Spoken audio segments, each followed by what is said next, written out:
ഞാൻ Saifunnisa Aari. Toon life counselling and holistic സെന്ററിന്റെ ഡയറക്ടറാണ്. Psychology research സ്കോളറാണ്.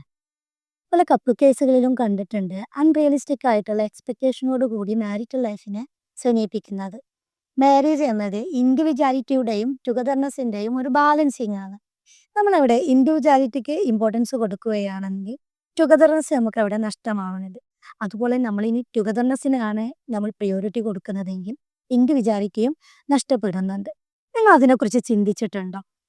മാരിറ്റൽ ലൈഫിലൂടെ ഒരാൾ എക്സ്പെക്ട് ചെയ്യുന്നത് അയാൾക്ക് അയാളായിട്ട് ഇരിക്കാനുള്ള പേഴ്സണൽ സ്പേസും അയാളുടെ പേഴ്സണൽ ഗ്രോത്തിന് ആവശ്യമായ ഒരു കമ്പാനിയൻഷിപ്പുമോ? ഇൻഡിവിജ്വാലിറ്റി നഷ്ടപ്പെടുമ്പോൾ ഒരാൾ മറ്റൊരാൾക്ക് വേണ്ടിയിട്ടുള്ള ഒരു സഫറിങ് ലൈഫും മാരിറ്റൽ കോൺഫ്ലിക്റ്റിലേക്കും ഡിവോഴ്സിലേക്കും മതി എത്തുന്നത്. മാരേജിലൂടെ തൻ്റെ പാർട്ട്ണറിൽ നിന്ന് ഒരു മെയിൽ പ്രതീക്ഷിക്കുന്നത് റെസ്പെക്റ്റും ഫ്രീഡവും ആണെങ്കിൽ ഒരു ഫീമെയിൽ പ്രതീക്ഷിക്കുന്നത് അത് ഇവിടെ ഇമോഷൻസും വാലിഡേഷനുമായി. ഈ ഒരു അണ്ടർസ്റ്റാൻഡിങ്ങും ഡിഫറൻസസും മനസ്സിലാക്കുന്നത് വളരെ ഇമ്പോർട്ടൻറ്റ്.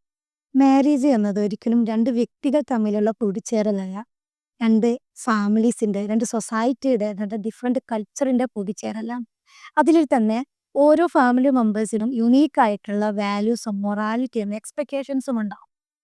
കപ്പിൾസ് ഇവിടെ ശ്രദ്ധിക്കേണ്ടത് എല്ലാ എക്സ്പെക്റ്റേഷൻസും മീറ്റ് ചെയ്യാമെന്ന പ്രതീക്ഷയോടുകൂടി മാരിറ്റൽ ലൈഫിലേക്ക് പോകരുത്. പലപ്പോഴും മാതാപിതാക്കളുടെ പ്രതീക്ഷകളെ റെസ്പെക്റ്റ് ചെയ്യുന്നതിൻ്റെ ഭാഗമായിട്ട് പല ട്രഡീഷണൽ ആയിട്ടുള്ള റോൾസും റെസ്പോൺസിബിലിറ്റീസും കപ്പിൾസ് ഏറ്റെടുത്ത് ചെയ്യേണ്ടതായിട്ട് വരും. അത്തരം സാഹചര്യങ്ങളിൽ സ്വന്തം താല്പര്യങ്ങളെ കോംപ്രമൈസ് ചെയ്യേണ്ട അവസ്ഥയുണ്ട്.